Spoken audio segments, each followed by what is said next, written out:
Welcome to Shri Rajiv Gandhi IAS academy. Friends, இந்த வீடியோவில் July 18ஆம் தேதிக்கான கரண்ட் அஃபேர்ஸ் எல்லாமே பார்க்க போகிறோம். சரி, வாங்க பார்க்கலாம். ஃப்ரெண்ட்ஸ், இந்த வீடியோ நோட்ஸ் எல்லாமே கீழே பிடிஎஃப் டிஸ்கிரிப்ஷன் கொடுத்துருக்கோம். அதெல்லாமே கிளிக் பண்ணி டவுன்லோட் பண்ணிச்சிங்க. அப்புறம் நம்ம டெலிகிராம் குரூப் லிங்க்மே கீழே டிஸ்கிரிப்ஷன் கொடுத்துருக்கோம். அதிலேயுமே கிளிக் பண்ணி ஜாயின் பண்ணிங்க. நம்மளுடைய டெலிகிராம் குரூப்பில் கரண்ட் அஃபேர்ஸ் குயிசஸ் நடத்திட்டு வரோம். நீங்களுமே ஜாயின் பண்ணி அட்டன் பண்ணிக்கலாம். ஓகே, சரி வாங்க பார்க்கலாம். ஃபஸ்ட்டு, இந்தியாவின் மிக தூய்மையான நகரமாக தேர்வான நகரம் எது? இதற்கான ஆன்சர் இந்தூர். இப்போ பார்த்தீங்க அப்படின்னா ஸ்வச் சர்வேக்ஷான் அவார்ட்ஸ் வந்து வழங்குறாங்க. அதாவது இந்தியாவிலேயே தூய்மையான நகரங்கள் எதெல்லாம் அப்படிங்கிறதுக்கான அவார்ட்ஸ் தான் இதில் வந்து முதலிடம் பிடித்தது மத்திய பிரதேசத்துடைய இந்தூர் நகர். தொடர்ந்து 8வது ஆண்டாக இது முதலிடத்தில் இருக்குது. இப்போது சூப்பர் ஸ்வச் லீக் அப்படிங்கிற ஒரு பட்டியலை சேர்த்துருக்காங்க.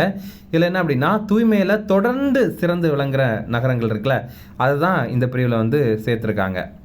இந்த பிரிவில் முதல் 3 இடங்கள் பிடித்தது இந்தூர், சூரத் மற்றும் நவி மும்பை. இந்த விருது இதற்காக வழங்கினவர் நம்முடைய குடியரசுத் தலைவரான திரௌபதி முர்மு அவங்க வந்து வழங்கியிருக்காங்க. இதில் பாருங்கள், மொத்தமாக 2 கேட்டகரியில் இந்த நகரங்களை பிரிச்சிருக்காங்க.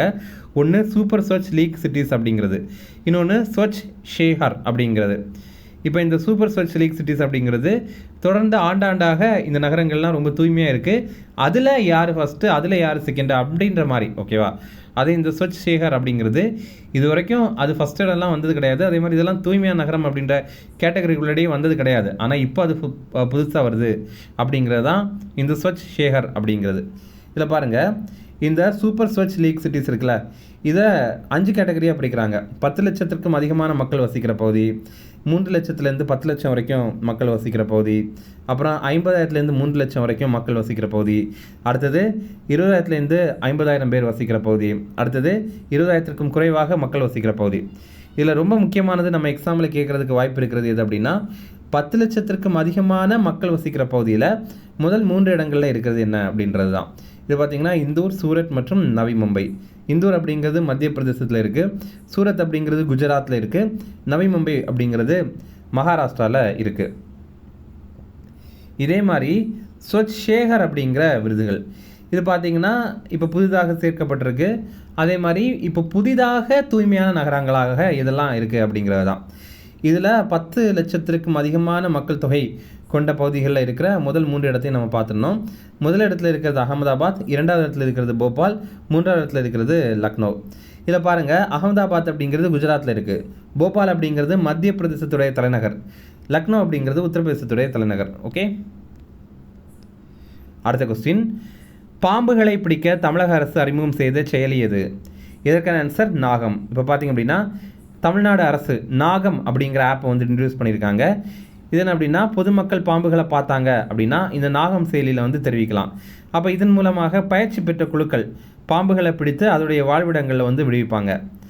இது அறிமுகம் செய்த அமைப்பு, இந்த செயலியை அறிமுகம் பண்ண அமைப்பு நம்ம தமிழக வனத்துறை.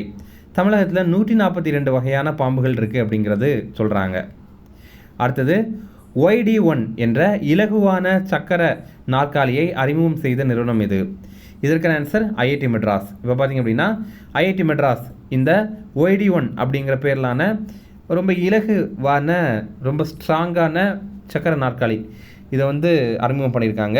இதன் மூலமாக மாற்றுத்திறனாளிகள் எளிமையாக பயன்படுத்துகிற வகையில் இதை அமைத்திருக்காங்க. இந்த நாற்காலி 9 கிலோ எடை கொண்டது அப்படின்னு சொல்கிறாங்க.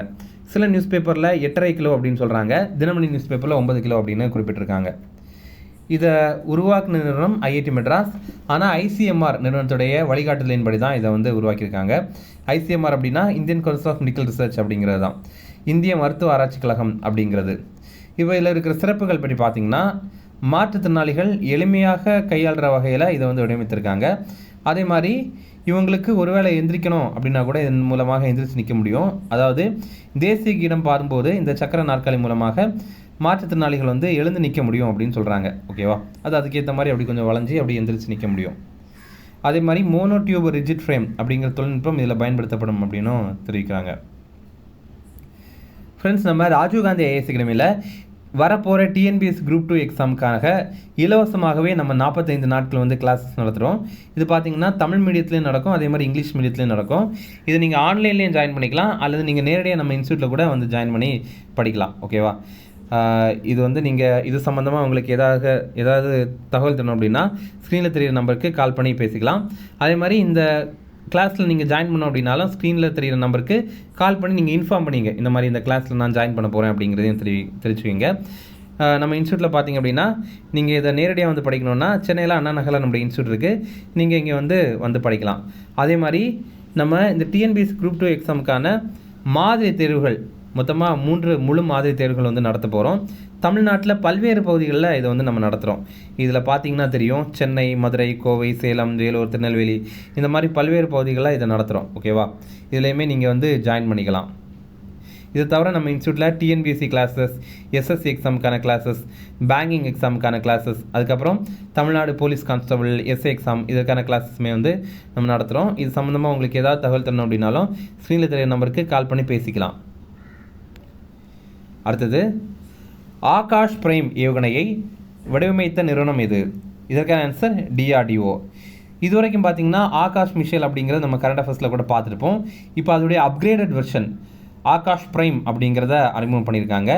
ஆகாஷ் பிரைம் ஏவுகணை இதை இப்போ பரிசோதனை பண்ணி அதன் மூலமாக வெற்றி அடைந்திருக்காங்க. ஓகேவா, இதை லடாக்கில் தான் பரிசோதனை பண்ணியிருக்காங்க. இதில் என்ன சிறப்பு அப்படின்னா, உயரமான இடத்திலிருந்து ஏவப்பட்டு வான் இலக்க தாக்கி அளிக்கிற ஏவுகணை தான் இந்த ஒரு வகையான ஏவுகணை. இது 4500 மீட்டருக்கு உயரத்திற்கு மேலே உள்ள இடங்கள்லேருந்து ஏவுற வகையில் இப்போது மேம்பாடு பண்ணியிருக்காங்க. அதனால தான் இதை வந்து ஆகாஷ் அப்படிங்கிறத ஆகாஷ் பிரைம் அப்படின்னு பேர் மாட்டியிருக்காங்க. இதை வடிவமைத்த நிறுவனம் DRDO மற்றும் BEL. DRDO அப்படின்னா defence research and development organisation அப்படிங்கிறது, BEL அப்படின்னா பாரத் எலக்ட்ரானிக்ஸ் லிமிடெட் அப்படிங்கிறது தான். இதை தயாரித்த நிறுவனம் எது அப்படின்னா, தயாரிக்க போகிற நிறுவனம், இன்னும் தயாரிக்கிற நிறுவனம் எது அப்படின்னா BDL மற்றும் பெல். BDL அப்படின்னா பாரத் டைனமிக்ஸ் லிமிடெட் அப்படிங்கிறது, பெல் அப்படிங்கிறது பாரத் எலக்ட்ரானிக்ஸ் லிமிடெட் அப்படிங்கிறது தான். தமிழில் பாரத் டைனமிக்ஸ் நிறுவனம் மற்றும் பாரத் எலக்ட்ரானிக்ஸ் நிறுவனம். இது 60 கிலோமீட்டர் வெடிகண்டுகளோட 45 கிலோமீட்டர் வரைக்கும் பாய்ந்து தாக்குற திறன் கொண்டது. அடுத்தது, கவிக்கோ அப்துல் ரஹ்மான் நினைவு ஆய்வறிக்கை எங்கு அமைக்கப்படுகிறது? இதற்கான ஆன்சர் மலாயா பல்கலைக்கழகம். இப்போ பார்த்திங்க அப்படின்னா மலேசியாவில் மலாயா பல்கலைக்கழகத்தில் கவிக்கோ அப்துல் ரஹ்மான் இவருக்கான நினைவு ஆய்வறிக்கை வந்து அமைக்கிறாங்க. அப்போது என்னென்னா, இதில் வந்து ஒரு ப்ரொஃபஸரை வந்து அப்பாயிண்ட் பண்ணி இவர் தொடர்பான படைப்புகள் எல்லாம் ஆய்வு பண்ணுவாங்க. இந்த பல்கலைக்கழகம் இருக்குல்ல, மலாயா பல்கலைக்கழகம், இதோடைய இந்திய ஆய்வியல் துறையில் தான் இதை வந்து அமைக்க போகிறாங்க, இந்த ஆய்வறிக்கையை. இதற்காக இந்திய மதிப்பில் ரூபாய் 1,01,00,000 வந்து வழங்கியிருக்காங்க. வழங்கின அமைப்பு ரஹ்மத் முஸ்தபா அறக்கட்டளை அப்படிங்கிற ஒரு அமைப்பு. இப்போ நம்ம அப்துல் ரஹ்மான் பற்றி பார்த்திங்கன்னா, இவரை பற்றி நம்ம வந்து தமிழில் படிச்சிருப்போம். ரொம்ப சிறந்த ஒரு கவிஞர். இவருடைய சாகித்ய அகாடமி விருது பெற்ற நூல் எது அப்படின்னா ஆலாபனை அப்படிங்கிறது. அடுத்தது, எந்த மாநில அரசு வீடுகளுக்கு 125 யூனிட் இலவச மின்சாரம் அறிவித்தது? இதற்கான ஆன்சர் பீகார்.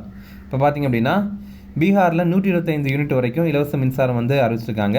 நம்ம தமிழ்நாட்டில் வந்து 100 யூனிட் வரைக்கும் நம்ம வந்து ஃப்ரீயாகவே யூஸ் பண்ணிக்கலாம்ல வீடுகளில். அதே மாதிரி அங்கே இருக்கிற வீடுகளுக்காக இந்த ஒரு திட்டத்தை அறிமுகம் பண்ணியிருக்காங்க. இது நடைமுறையில் இந்த 2025 ஆண்டு ஆகஸ்ட் 1ஆம் தேதியிலிருந்து வரும். இதன் மூலமாக இலவச மின்சாரம் மூலமாக 1.67 கோடி குடும்பங்கள் பயன்பெறும் அப்படின்றத தெரிவிக்கிறாங்க. பீகாருடைய முதல்வர் நிதிஷ்குமார் அப்படிங்கிறவர். இவர் வந்து ஐக்கிய ஜனதா தளம் கட்சியை சேர்ந்தவர். அடுத்தது, 2025 சென்னை ஓப்பன் WTA மகளிர் 250 டென்னிஸ் போட்டி எங்கு நடைபெற உள்ளது? இதற்கான ஆன்சர் நுங்கம்பாக்கம். இப்போது WTA அப்படின்னா விமென்ஸ் டென்னிஸ் அசோசியேஷன் அப்படிங்கிறது தான். அந்த அமைப்புடைய சென்னை ஓப்பன் WTA மகளிர் 250 டென்னிஸ் போட்டி அப்படிங்கிறது சென்னையில் நுங்கம்பாக்கத்தில் தான் நடைபெறுது. இது இந்த ஆண்டு அக்டோபர் 27ஆம் தேதியிலிருந்து நவம்பர் 2ஆம் தேதி வரைக்கும் நடைபெறும்.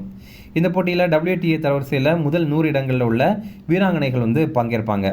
இந்த போட்டியை நடத்துறதுக்காக ரூபாய் 12 கோடியை வந்து நம்ம தமிழக அரசு ஒதுக்கீடு பண்ணியிருக்காங்க. ஓகே, இந்த மாதிரி போட்டி நடைபெற போகுது அப்படின்ற மாதிரி அறிவித்த அமைப்பு SDAT அப்படிங்கிற அமைப்பும் TNTA அப்படிங்கிற அமைப்பும். SDAT அப்படிங்கிறது sports development authority of Tamil Nadu அப்படிங்கிறது. நம்ம தமிழ்நாட்டில் இந்த விளையாட்டை மேம்படுத்தணும் அப்படிங்கிறதுக்காக அமைக்கப்பட்ட ஒரு அமைப்பு. அதுவே TNTA அப்படின்னா த தமிழ்நாடு டென்னிஸ் அசோசியேஷன் அப்படிங்கிறது. இதில் என்ன சிறப்பு அப்படின்னா 1926ஆவது ஆண்டு இந்த அமைப்பை வந்து உருவாக்கியிருந்தாங்க. அப்போது இந்த அமைப்பு உருவாக்கி இப்போ 100 ஆண்டுகள் ஆக போகுதில்ல, அதுதான் இதில் சிறப்பே. இதில் இந்த போட்டி நடைபெற போகுது அப்படின்னு பார்த்தோம்ல, அது எங்கே நடைபெற போகுது அப்படின்னா சென்னையில் நுங்கம்பாக்கத்தில் SDAT டென்னிஸ் மைதானத்தில் தான் நடைபெறுது. இந்த மைதானத்துடைய பிரதான பெவிலியன் இருக்குல்ல, இதற்கு இந்திய கிரிக்கெட் வீரரான விஜய் அமிர்தராஜ் பேர் வந்து சூட்டியிருக்காங்க. அடுத்தது சில ஷார்ட் நியூஸ் டிஃபரன்ஸ் அதையெல்லாம் பார்க்கலாம். நம்ம தமிழ்நாட்டில் ஆரம்ப சுகாதார நிலையங்களில் பாரம்பரிய மருத்துவ சேவைகள் வந்து அறிமுகம் பண்ண போகிறாங்க. அப்போது இதன் மூலமாக இவ்வளோ நாட்களில் ஆங்கில மருத்துவம் மட்டும்தான் இந்த ஆரம்ப சுகாதார நிலையங்கள்ல எல்லாம் கொடுத்துட்டு இருந்தாங்க. இப்போ அது கூட பாரம்பரிய மருத்துவ சிகிச்சையும் சேர்த்து வழங்குறதுக்கு முடிவு பண்ணியிருக்காங்க. அப்போ இதற்காக புரிந்துணர்வு ஒப்பந்தம் வந்து போட்டிருக்காங்க. இந்திய மருத்துவம் மற்றும் ஹோமியோபதி ஆணையமும் தேசிய சித்த ஆராய்ச்சி நிறுவனமும் இதற்கான புரிந்துணர்வு ஒப்பந்தம் வந்து போட்டிருக்காங்க. அடுத்தது, தமிழ்நாட்டில் பள்ளிகளில் பா வடிவ இருக்கைக்கு அரசாணை பிறப்பிக்கப்படவில்லை அப்படின்னு சொல்கிறாங்க. இப்போ நம்ம அடிக்கடி நியூஸில் எல்லாம் பார்த்துருப்போம். என்ன அப்படின்னா, இந்த மாதிரி கவர்மெண்ட் வந்து மாணவர்களை பா வடிவத்தில் உட்காரதுக்கு சொல்கிறாங்க அப்படின்ற மாதிரிலாம் நம்ம பார்த்துருப்போம். அதற்கு இப்போது அரசு தரப்புலேருந்து என்ன சொல்கிறாங்க அப்படின்னா, பா வடிவ இருக்கை வந்து கட்டாயம் கிடையாது, அதே மாதிரி இந்த மாதிரி இதுதான் உட்காரணும் அப்படின்னு அரசாணையும் ஒன்றும் பிறப்பிக்கப்படலை அப்படின்ற மாதிரி சொல்கிறாங்க.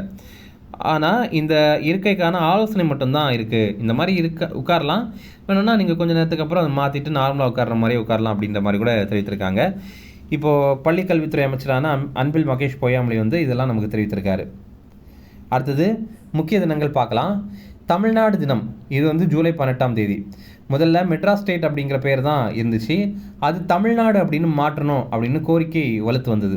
அந்த டைமில் சங்கரலிங்கனார் அப்படிங்கிற ஒரு உண்ணாவிரதம் இருந்து உயிரிழந்தார். எப்படின்னா 1958 ஆண்டு அக்டோபர் 13ஆம் தேதி. அதுக்கப்புறம் 1968 ஆண்டில் ஜூலை 18ஆம் தேதி அப்போ வந்து அண்ணா ஆட்சியில் இருந்தார், பேரறிஞர் அண்ணா வந்து ஆட்சியில் இருந்தார். அவர் பார்த்திங்கன்னா தமிழக சட்டப்பேரவையில் தமிழ்நாடு அப்படிங்கிற பேர் நம்ம வைக்கணும் அப்படிங்கிற தீர்மானத்தை வந்து கொண்டு வந்திருந்தார். எந்த டேட்டு? ஜூலை 18ஆம் தேதி. அப்போது இந்த தினத்தை தமிழ்நாடு நாளாக நம்ம வந்து கொண்டாடணும் அப்படின்னு 2021 ஆண்டு நம்ம முதல்வர் ஸ்டாலின் வந்து அறிவித்திருந்தார். ஆனால் தமிழ்நாடு அப்படிங்கிற பெயர் சூட்டப்பட்ட தினம் எப்போ அப்படின்னா 1969 ஆண்டு ஜனவரி 14ஆம் தேதி. அடுத்தது நெல்சன் மண்டேலா தினம், இது ஜூலை 18ஆம் தேதி. வேர்ல்டு நெல்சன் மண்டேலா டே, இது உலக நெல்சன் மண்டேலா தினம். இது நெல்சன் மண்டேலாவுடைய பிறந்த நாள். அவர் 1918 ஆண்டு ஜூலை 18ஆம் தேதி பிறந்தார். இந்த ஆண்டு இந்த தினத்திற்கான கருப்பொருள் என்ன அப்படின்னா, வறுமை மற்றும் சமத்துவமின்மையை எதிர்த்து போராடுவது இன்னும் நம் கைகளில் தான் உள்ளது அப்படிங்கிறது. ஐநா சபை இந்த தினத்தை 2009 ஆண்டு அறிவித்திருந்தாங்க. அடுத்தது ரிவிஷன் பார்க்கலாம். இந்தியாவின் மிக தூய்மையான நகரமாக தேர்வான நகரம் எது? இதற்கான ஆன்சர் இந்தூர். இப்போ நம்ம பார்த்துருந்தோம், நிறைய கேட்டகரி இருக்குது. 10 லட்சத்திற்கு மேலே மக்கள் தொகை, 10 லட்சத்துக்கு கீழே மக்கள் தொகை, இந்த மாதிரி நிறைய கேட்டகரி இருக்குது அப்படின்னா, இதில் பொதுவாக பார்க்கும்போது முதலிடம் பிடித்தது வந்து இந்தூர் அப்படிங்கிற நம்ம தெரிஞ்சுக்கணும். அடுத்தது, பாம்புகளை பிடிக்க தமிழக அரசு அறிமுகம் செய்த செயலி எது? இதற்கான ஆன்சர் நாகம். அடுத்தது, YD1 என்ற இலகுவான சக்கர நாற்காலியை அறிமுகம் செய்த நிறுவனம் எது? இதற்கான ஆன்சர் IIT மெட்ராஸ். அடுத்தது, ஆகாஷ் பிரைம் ஏவுகணையை வடிவமைத்த நிறுவனம் எது? இதற்கான ஆன்சர் DRDO. அடுத்தது, கவிக்கோ அப்துல் ரஹ்மான் நினைவு ஆய்விருக்கை எங்கு அமைக்கப்படுகிறது? இதற்கான ஆன்சர் மலாயா பல்கலைக்கழகம். அடுத்தது, எந்த மாநில அரசு வீடுகளுக்கு 125 யூனிட் இலவச மின்சாரம் அறிவித்தது? இதற்கான ஆன்சர் பீகார். அடுத்தது, 2025 சென்னை ஓப்பன் WTA மகளிர் 250 டென்னிஸ் போட்டி எங்கு நடைபெற உள்ளது? இதற்கான ஆன்சர் நுங்கம்பாக்கம். அவ்வளோதான் ஃப்ரெண்ட்ஸ். இந்த வீடியோ பிடிச்சா கண்டிப்பாக லைக் பண்ணுங்கள். நம்மளுடைய சேனலுக்கு சப்ஸ்கிரைப் பண்ணி வச்சுங்க, உங்களுடைய நண்பர்களுமே ஷேர் பண்ணுங்கள். கண்டிப்பாக இது அவங்களுக்கும் பயனுள்ளதாக இருக்கும். அதே மாதிரி பார்த்தீங்கன்னா, நம்ம ஜனவரி மாதத்துலேருந்து, அதாவது 2025 ஜனவரி மாதத்துலேருந்து இந்த ஜூன் மாதம் வரைக்கும், நடந்து முடிந்த ஜூன் மாதம் வரைக்கும் பார்த்தீங்கன்னா முக்கியமான 100 கரண்ட் அஃபேர்ஸ் போட்டிருப்போம். அது நீங்கள் இன்னும் பார்க்கல அப்படின்னா கீழே லிங்க் டிஸ்கிரிப்ஷனில் கொடுத்துருக்கோம், அதை கிளிக் பண்ணி பாருங்கள். அது உங்களுக்கு கண்டிப்பாக பயனுள்ளதாக இருக்கும். Okay, thank you.